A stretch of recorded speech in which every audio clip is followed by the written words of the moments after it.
Fala galera, está começando mais um Culturação. Isso aí, Urlan. E no programa de hoje vocês vão acompanhar a carreira artística de uma banda da cidade de Ponta Grossa, a Ruvaranas. Vão conferir também uma matéria com a escritora Ana Brau, contando um pouco da história de Telêmaco Borba. No decorrer, vamos conversar com o pessoal, então, do projeto Palco B. Além, é claro, dos quadros Dicas de Cinema com Matheus Pitella e o quadro Direito em Ação. Fiquem ligados que o programa Culturação está começando.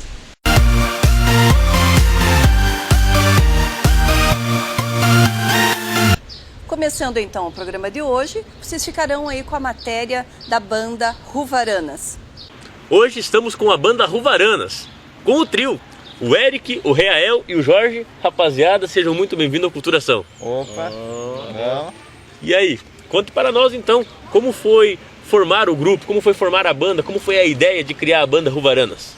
Pô, ela veio, sabe, tipo, há 1 ano e meio, assim, e, assim, por cada um de nós tocar um instrumento, assim, tipo, o Eric toca batera, o Jorge baixo e eu guitarra, tipo, a gente resolveu, assim, fechar uma banda, porque a gente já fazia um som junto, assim, já fazia um tempo, assim, sei lá no Jorge, assim, já fazia um tempinho, assim, mesmo. Na casa do Jorge. Na casa do Jorge.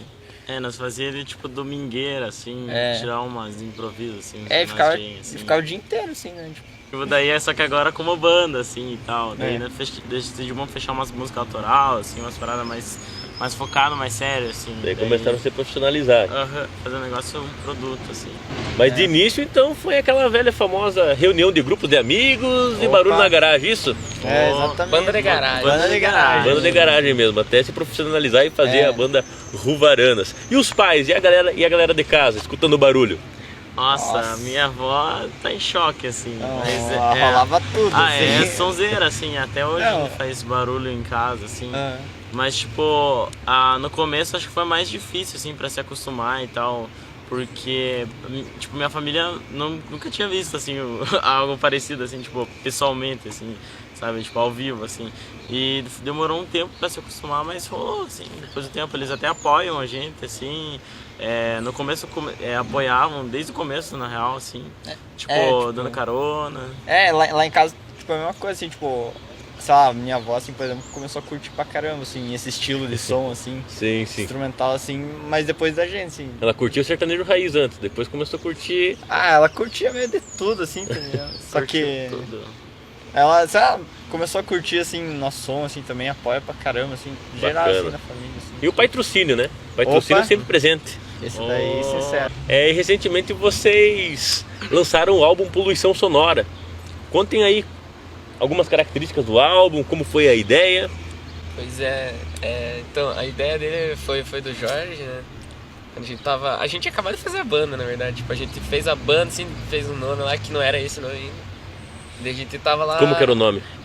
O primeiro nome era Mescaline. Mescaline. Primeiro nome. Daí a gente teve que mudar mais além. E foi melhor assim, que agora esse nome aí. A banda Ruvaranas tem alguma ligação com o bairro Uvaranas? Sim, toda ligação. Toda ligação. No começo era ligação. Uvaranas mesmo, assim, o nome.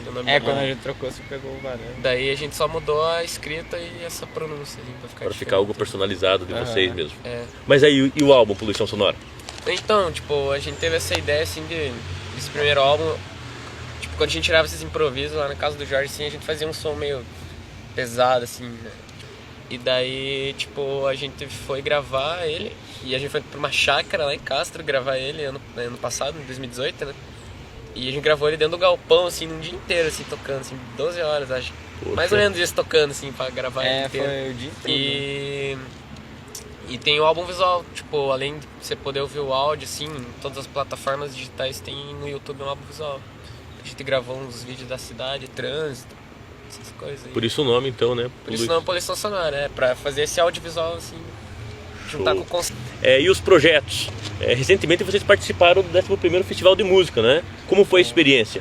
Cara, tocar lá, não só pelo som, assim, mas pela oportunidade de tocar num espaço daquele, tipo, por fornecerem um espaço daquele pra gente, pra tocar, tipo, num ambiente público, assim, que todo mundo possa ver, tem a oportunidade de ver e tocar com umas bandas, tipo, nossa, gigantes, assim. É um espaço que pra gente, assim, parecia impossível, mas devido ao festival, nossa, deu boa em tudo, assim. Vamos acompanhar, então, um trecho do trabalho da rapaziada. Confira aí.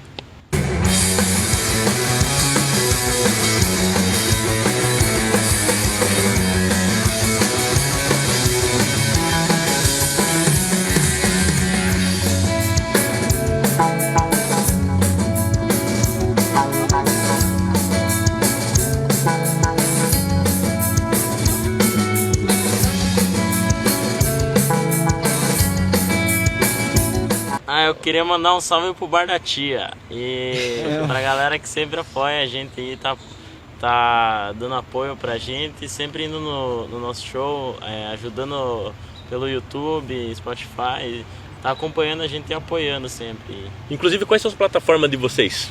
Pro povo querer procurar ou querer saber um pouco mais de vocês? Todas, basicamente. O principal é o YouTube, né? Que tem um álbum visual, né? Ah, sim. Mas tem Spotify, iTunes, Deezer, Bandcamp, SoundCloud. Para contratar para vocês fazerem um barulho, um show, uma apresentação, tem o WhatsApp? Vai estar aparecendo na telinha aí na se telinha estiver interessado. Mas só, mandar uma mensagem no nosso Face, pode ser também. Bacana, tá aparecendo o GC aí no vídeo então para vocês que quiserem contratar a banda Ruvaranas para um barulho. Então, rapaziada, Eric, Reael, Jorge, banda Ruvaranas aí, o Culturação deseja toda sorte para vocês e o programa sempre estará de portas abertas para apresentações de vocês, para o que vocês desejarem. Muito obrigado, valeu. Realmente todo sucesso para a banda Ruvaranas. E agora vamos para um rápido intervalo, voltamos já. E antes do intervalo, fiquem com o nosso quiz.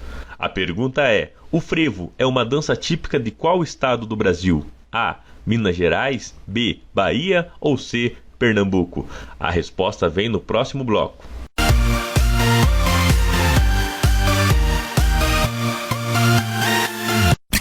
Ecocar, especializada em manutenção preventiva e revisões automotivas. Realizamos adaptação para pessoas com mobilidade reduzida, convertedora GNV autorizada, trabalhando com a mais avançada tecnologia e profissionais altamente qualificados. Somos referência na região. Venha nos fazer uma visita. Em Ponta Grossa, Avenida Visconde de Taunay, 2500 Contorno. Fone 4141 6482 ou 42 984 22 0665. Ecocar, especialistas em economia.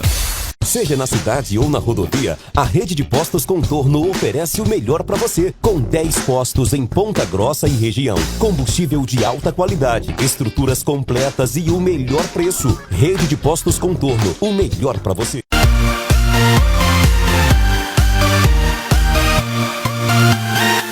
Voltamos com o quiz e a resposta certa é a letra C, Pernambuco. O frevo é um ritmo musical e uma dança brasileira com origem do estado de Pernambuco. Sua música baseia-se na fusão dos gêneros como marcha, machixe, dobrado e polca, e sua dança foi influenciada pela capoeira. O frevo também é declarado Patrimônio Imaterial da Humanidade pela Unesco em 2012. Sob a designação Frevo, Arte do Espetáculo do Carnaval de Recife. Culturação é educação na sua televisão. Culturação, a sua melhor opção. Culturação está de volta e agora confiram o bate-papo que tivemos com a escritora e professora Ana Brau, falando de sua nova obra. Olá pessoal, é um prazer estar aqui com vocês hoje para falar um pouquinho de um livro que escrevi recentemente e que agora vou poder comunicar aqui nesse espaço tão importante de divulgação da cultura na região de Ponta Grossa e dos Campos Gerais. Obrigada pelo convite, Irlan. Que é isso, a gente que fica grato, Culturação que fica grato em ter você aqui conosco, e ela já adiantou, né? Ela veio comentar a sua nova obra, a primeira obra de muitas. Assim espero. A obra Para Além do Papel, o jornal Otibagi e a construção do discurso fundador de Telêmaco Borba. Ana, qual foi a inspiração para fazer a obra? Então, atualmente eu moro em Ponta Grossa, mas sou nascida e criada em Telêmaco Borba. E desde criança, né, pelo nome das praças, pelo nome das principais instituições, sempre relacionadas à Klabin, que é uma grande indústria de papel e celulose local, eu sempre pensei que a minha história fosse relacionada a eles. E um dia, estudando na escola para dar uma aula de história, eu descobri que na nossa região existiam indígenas. E existiram tropeiros e sesmeiros e jesuítas, enfim.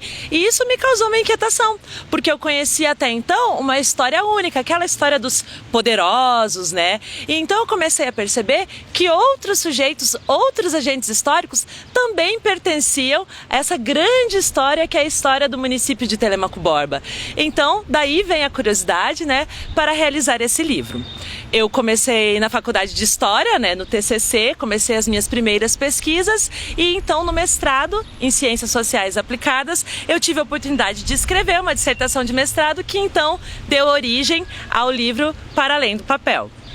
a obra em si, o que o público leitor vai encontrar? Então, como se trata de uma dissertação de mestrado, né, tem aspectos históricos e aspectos teóricos. Aqueles que gostam de teoria podem aí se deliciar com o trabalho todo. E aqueles que já gostam mais da perspectiva histórica também terão oportunidade. Os dois lados, então. Especificamente, o que eu trabalhei, né? Primeiro eu apresento, né, faço uma problematização da história local, porque depende do ponto de vista, né? Se eu pegar, por exemplo, a perspectiva do direito, que são os limites do município, eu coloco o início da história de Telêmaco em 64. Mas se eu tenho essa perspectiva, né, eu me filio a um autor chamado Pierre Bourdieu, que ele vai dizer que todos que passaram e exerceram domínio num território e ali construíram suas histórias e suas memórias pertencem àquela história e àquela identidade. É por isso que a minha perspectiva ela é mais ampla, vai trazer aspectos lá dessa história passada que compõem quem hoje o Telêmaco Borbense é. Aqui então eu faço esse resgate, essa problematização e depois vou discorrer um pouco sobre as relações políticas que contribuíram para que os Klabins instalassem a indústria lá, porque se a gente pensar aí, né, década de 30, 40, nós estávamos enfrentando um período, né, de guerra, Segunda Guerra Mundial, e a importação do papel era muito difícil. Então, para o governo Getúlio Vargas, era fundamental que existisse uma indústria de papel e celulose no Brasil. Então, como que o jornal se colocava na sociedade montealegrense do período, né? Lembrando que antes de ser município, em 1964, a região chamava-se Monte Alegre e Cidade Nova, eram dois territórios que depois se juntam para virar o município de Telêmaco Borba. E deu muito trabalho, Ana. Convenhamos que deu muito trabalho para fazer esse meio campo, essa jogada da história oficial para a história, entre aspas, não oficial. Então, isso são os embates pela história, né? Eu acho que isso é uma coisa que sempre existiu no campo da história e continua existindo aí ainda hoje, porque quem tem o poder de contar sobre o passado tem o poder, de certa maneira, sobre as pessoas no presente, sobre a identidade do presente. Então, quando eu venho questionando novos passados, eu venho também questionando novas possibilidades identitárias, que é colocar os trabalhadores, as pessoas comuns, os filhos de operário, assim como eu, nessa história, né? Não é só a história dos chefões, dos poderosos, com esses nomes que dão, que nomeiam as praças, que nomeiam as escolas, mas todos devem ser contemplados. Eu acho que o pessoal mais antigo que lê vai lembrar muito, né, da sua vivência, do período que viveu em Monte Alegre mesmo, né, pessoalmente. Eu comento, e até é bom fazer essa ressalva, que eu não sou contra, né, a indústria, o desenvolvimento urbano industrial local. Não é essa a questão, gente, né? A Ana não está falando que a Klabin não deveria existir. Não é isso. A questão, né, que eu venho reivindicar com o livro é essa história única. Vale ressaltar que você já fez o lançamento dessa obra aqui em Ponta Grossa e foi um sucesso, né, Ana? Isso. Exatamente. O evento aqui foi muito maravilhoso. Vou aproveitar, dar uma agradecida. Obrigado, pessoal que compareceu e contribuiu e também comprou os livros, né? Isso é importante para uma jovem escritora como eu. Ana, além de ser professora, historiadora, agora escritora, você também é YouTube sobre essa nova experiência e pode divulgar o canal aí para os telespectadores do Culturação. Obrigada pela oportunidade, né? Eu sou iniciante ainda, né? Nós estamos com um canal chamado Ciência Campos Gerais, que é um canal de divulgação científica que visa trazer aspectos de pesquisas que produzimos no ambiente universitário, apresentando para todas as pessoas que tiverem interesse, tiverem acesso à internet, numa linguagem mais acessível, de maneira mais lúdica, mas sempre procurando trazer temas que são importantes para a sociedade, tá? Então, pessoal, né, se inscrevam no canal Ciência Campos Gerais. Nós também estamos em outras redes como o Facebook, o Instagram. E mais uma opção de conhecimento, de cultura na multimídia, né? Para o público aqui da região. E acho que também de entretenimento. Eu que amo ciência, quando eu assisto esse tipo de coisa, para mim é um prazer. E a gente tem tentado trazer essa questão mais lúdica para atrair todos os gostos e interesses diversos aí. Espero que as pessoas contribuam e que nós, assim como Culturação, que é muito importante, possamos aí divulgar mais a cultura e a ciência, não só dos Campos Gerais, mas para o Brasil todo, se possível, né? Agradeço muito a oportunidade, mais uma vez, né? É sempre muito importante falar de literatura, falar de cultura, porque se nós não conhecemos, né, as questões que pautam o nosso cotidiano, como que a gente vai poder interferir, né? Então, conhecer um pouquinho da história do seu município, um pouco sobre a cultura do seu município, é sempre muito importante para conseguir agir, mudar e transformar para melhor a nossa sociedade. Obrigada. Muito bacana esse trabalho da professora Ana Brown, não é verdade, Mari? Muito bacana mesmo. Esse resgate histórico que está contemplando para a cultura é muito importante, né? Sem dúvida, Mari, sem dúvida. Mostra uma outra versão da história de Telêmaco Borba. Parabéns. Dando continuidade, vocês vão conhecer agora o projeto Palco B. Culturação está com Danilo Gabriel, um dos fundadores e diretor-geral do projeto Palco B. Danilo, seja muito bem-vindo ao Culturação. Valeu, Orlan. Prazer estar nesse programa, Culturação, satisfação enorme. Prazer é todo nosso. Danilo, como surgiu a ideia da criação do projeto Palco B? Então, o Palco B ele é uma criação que surgiu em 2016, né? Com o Pedro Barão, que é um colega nosso, e a Bianca Hoffman, que hoje também já não se encontra aqui em Ponta Grossa, mas eles começaram esse projeto comigo, né? Então a ideia era produzir um material que desse visibilidade para os artistas de Ponta Grossa e mostrasse o trabalho audiovisual, né, que tem por trás, né, da arte, né, que os artistas precisam muito, né, que é o vídeo.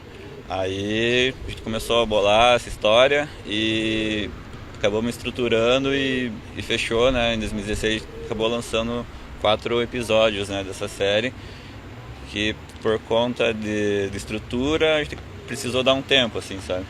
Sei. Então, essa primeira fase do Palco B de 2016, ela ficou interrompida aí até a gente voltar agora em 2019. Certo.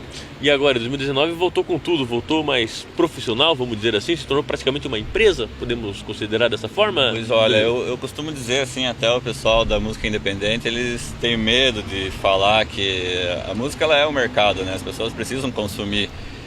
Mas de uma forma que a gente não perca a nossa essência, assim, sabe? Não fica aquela coisa de polishop, querer vender e sim, perde, sim. né, o verdadeiro sentido, né, da coisa. Não começa por aí, começa por você querer fazer a música, por querer se expressar, querer transmitir seus sentimentos. Aí vem a parte de que você precisa se profissionalizar para mostrar aquilo com mais qualidade, para que atinja mais pessoas, né? Então a ideia do Palco B ela sim é profissionalizar, né, e digamos que se tornou uma empresa agora. A Fluência, né, que faz a produção do Palco B, ela era um coletivo naquela época, que agora a gente se tornou uma produtora, né, com CNPJ e com tudo que precisa, assim, da legalização. E o artista, como eles fazem para entrar em contato com você para poder então contratar o serviço do projeto Palco B? Para fazer o Palco B, tipo, esse ano se encerrou, né, as inscrições, mas a gente vai voltar ano que vem mais forte ainda, porque as parcerias que a gente conseguiu agora, que é muito difícil conseguir parceria nesse meio, mas tem pessoas que estão acreditando nisso, né, empresas que estão depositando também apoios, assim, às vezes até não é nem financeiro, mas é do jeito que a gente consegue, assim.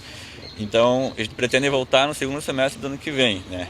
Mas essa cadeia de serviços que a Fluência oferece, né, em conjunto com a Luneta Experiências Culturais, que é a produtora que está ajudando a gente agora, né, nessa parceria, né, na produção, tem vários serviços que envolvem, né, desde a concepção do trabalho artístico, né, até o lançamento e o pós, né, administração de carreira e tudo que envolve, né, as atividades do artista, né.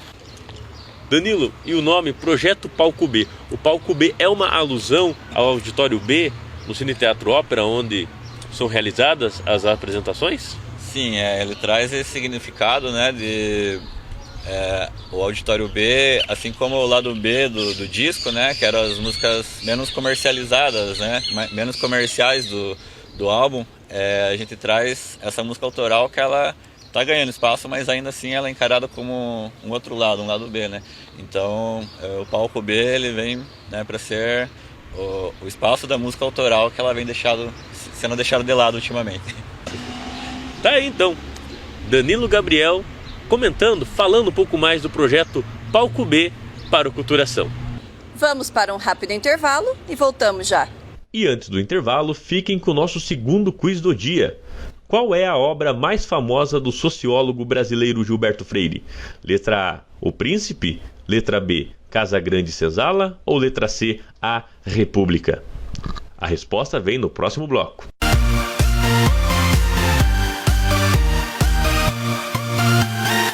Seja na cidade ou na rodovia, a rede de postos Contorno oferece o melhor para você. Com 10 postos em Ponta Grossa e região. Combustível de alta qualidade, estruturas completas e o melhor preço. Rede de postos Contorno, o melhor para você. EcoCar, especializada em manutenção preventiva e revisões automotivas. Realizamos adaptação para pessoas com mobilidade reduzida, convertedora GNV autorizada, trabalhando com a mais avançada tecnologia e profissionais altamente qualificados. Somos referência na região. Venha nos fazer uma visita. Em Ponta Grossa, Avenida Visconde de Taunay, 2500 Contorno. Fone 4141 6482 ou 42 984 22 0665. EcoCar, especialistas em economia.